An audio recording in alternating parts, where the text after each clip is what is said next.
ሰላም እንዴት ናችሁ? የደሱ ሄልት ቤተሰቦች እኔ ዛቤር ይመስገን ደህና ነኝ። በያላችሁበት ሰላማችሁ ይዛ።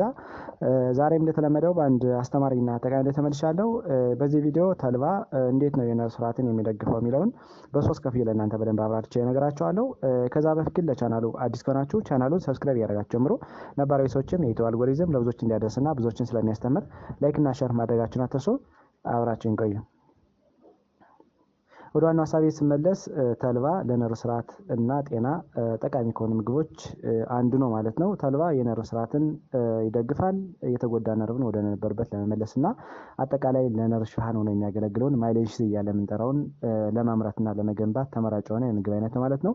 ተልባ በውስጡ አልፋ ሊኖሊክ አሲድ እያለ የምንጠራውን የኦሜጋ 3 ፋቲ አሲድ ዝርያን ይዟል። እንዲሁም ደግሞ ሌሎችንም ጸረ ሞቃታማ ኬሚካሎችን በደንብ ፓክድ አድርጎ ስለያዘ ለነርቭ ስርዓትና ጤና በጣም ተመራጭ ከሆኑ ምግቦች አንዱ ነው ማለት ነው።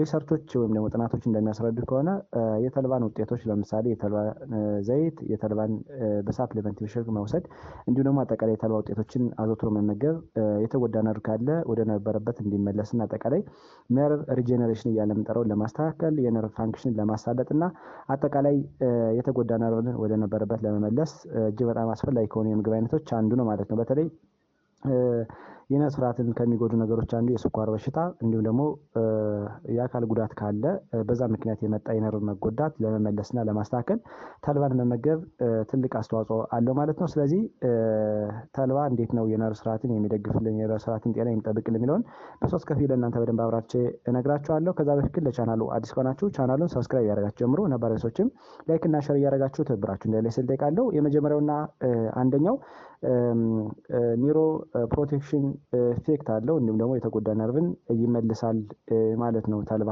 አሁን እንዳልነው ማይሌንሺዝ እያልን የምንጠራውን በተለይ ለነርቭ ሽፋን ሆኖ የሚያገለግለውን ንጥረ ነገር ለመገንባትና ለማስተካከል ትልቅ አስተዋጽኦ አለው ማለት ነው። ጥናቶች እንደሚያስረዱት ፍሌክሲሲድን ቅድም እንደጠቀሰው የተልባ ዘይትን፣ የተልባ ውጤቶችን አዘውትሮ መመገብና በአመጋገብ ውስጥ ማካተት አጠቃላይ ማይሌንሲ እያለ የምንጠራውን የነርቭ ሽፋን ሆኖ የሚያገለግለውን ይህን ንጥረ ነገር ለመገንባትና ቲክ ለማድረግ ትልቅ አስተዋጽኦ አለው ማለት ነው። ማይሌንሺዝ በተለይ የማይሌንሺዝ በበቂ መጠን መገኘት ነርቮች በስርዓት ፋንክሽናቸውን እንዲያከናውኑ ያደርጋል። እንዲሁም ደግሞ ለነርቭ ስርዓትና ጤንነት በጣም አስፈላጊ ነው ማለት ነው። ሌላው ኒውሮ ሪጀነሬሽን ኢፌክት አለው። እንደሚታወቀው ተልባ በተለይ ተልባን አዘውትሮ መመገብና በማገብ ውስጥ ማካተት ቅድም እንደጠቀሰው ኒውሮ ሪስቶሬቲቭ ኢፌክት አለው። በተለይ የተጎዳ ነርቭ በተለያየ ምክንያት የተጎዳ ነርቭ ካለ ወደ ነበረበት ለመመለስና ለማስተካከል የሞተርን ፋንክሽን ለመጠበቅና አጠቃላይ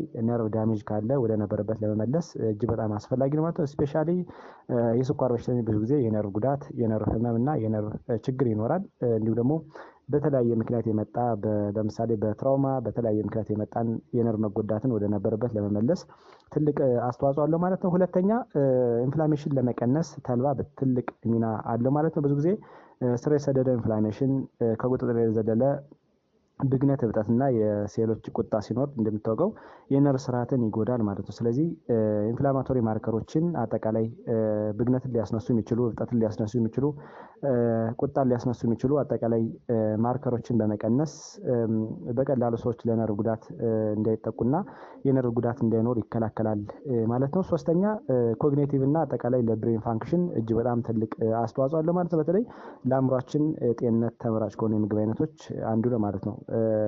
የአእምሯችን ጤና ከሚደግፉ ነገሮች ደግሞ አንዱ የነርቭ ስርዓት ነው። ስለዚህ ብሬን ድራይቪንግ ኒውሮትሮፊክ ፋክተር እያለ የምንጠራውን ወይም ደግሞ BDNF እያለ የምንጠራውን የፕሮቲን አይነት ለመገንባት ተልባ ትልቅ አስተዋጽኦ አለው ማለት ነው። አሁን እንደጠቀስነው ብሬን ድራይቭድ ኒውሮትሮፊክ ፋክተር እያለ የምንጠራው እንደሚታወቀው ተልባን ስንመገብ ይህም በመደገፍ የተሻለ የነርቭ ስርዓት እንዲኖረን አጠቃላይ የተሻለ የኒውሮን ወይም ደግሞ የነርቮች እድገት እንዲኖርና ነርቮች በተለያየ ምክንያት እንዳይጎዱ ለመከላከል ትልቅ አስተዋጽኦ አለው ማለት ነው። በተለይ ይህ ኒውሮትሮፊክ ፋክተር እያለ ምንጠራው እንደሚታወቀው የፕሮቲን አይነት ነው። ስለዚህ ፕሮቲን በሚገነባበት ጊዜ አጠቃላይ ከኮግኒቲቭ ፋንክሽን ጋር ከኢንቴሌክቹዋል ፋንክሽን ጋር እና አጠቃላይ ከሜሞሪ ጋር ከማስታወስ ጋር ተያይዞ ትልቅ አስተዋጽኦ ስላለው ለጤናችን ትልቅ ሚና አለው ማለት በተለይ ከማስታወስ ጋር ተያይዞ እጅግ በጣም ትልቅ አስተዋጽኦ አለው ማለት ነው። ሌላው ደግሞ በምን ሚንስ መመገብ እንችላለን የሚለውን ስናይ የተልባን ውጤት በተለይ ቅድም እንደጠቀስነው ተልባ በሳፕሊመንት መልክ ማኒፋክቸር ተደርጎ የሚሸጥ አለ።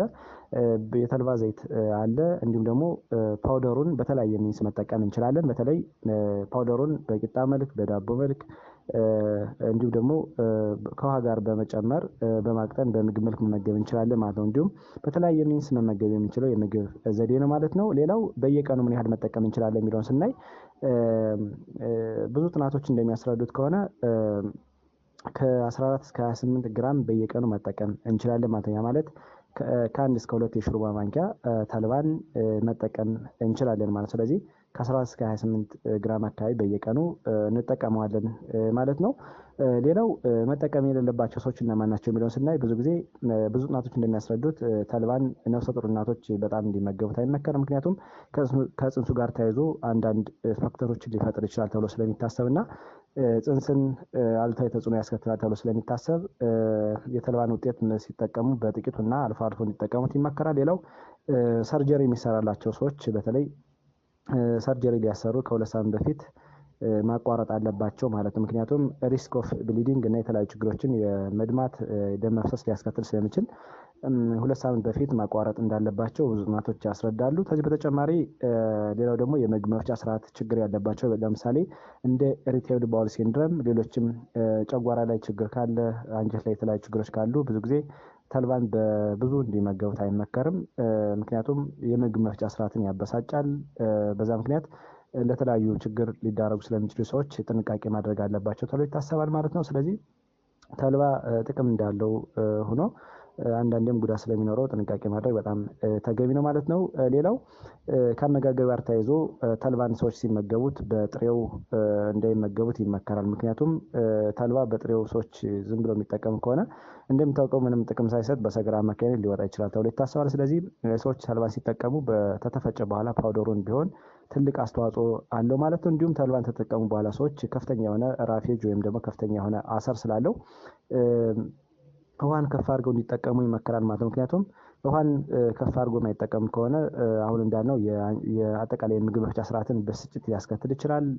አንጀት ላይ የተለያዩ ችግር ሊያስከትል ስለሚችል በደንብ ውሃ መጠጣት አለባቸው ተብሎ ይታሰባል ማለት ነው። ዛሬ በዚህ ቪዲዮ ተልባ እንዴት ነው የነርቭ ስርዓትን የሚደግፈው የሚለውን ለእናንተ በደንብ አብራርቼ ነገርኳችሁ። በተለይ ተልባ የነርቭ ስርዓትን ጤና ለመደገፍ ለማስተካከል፣ የነርቭ ጉዳት ካለ ወደ ነበረበት ለመመለስ እና አጠቃላይ የኒውሮን ፋንክሽን ወይም ደግሞ የነርቭ ፋንክሽን በመጠበቅና በማሳደግ የሚታወቅ እጅግ በጣም ትልቅ አስተዋጽኦ ያለው የምግብ አይነት ነው ማለት ነው። ስለዚህ ተልባን አዘውትራችሁ ብትመገቡ ትጠቀሙበታላችሁ ብዬ አስባለሁ።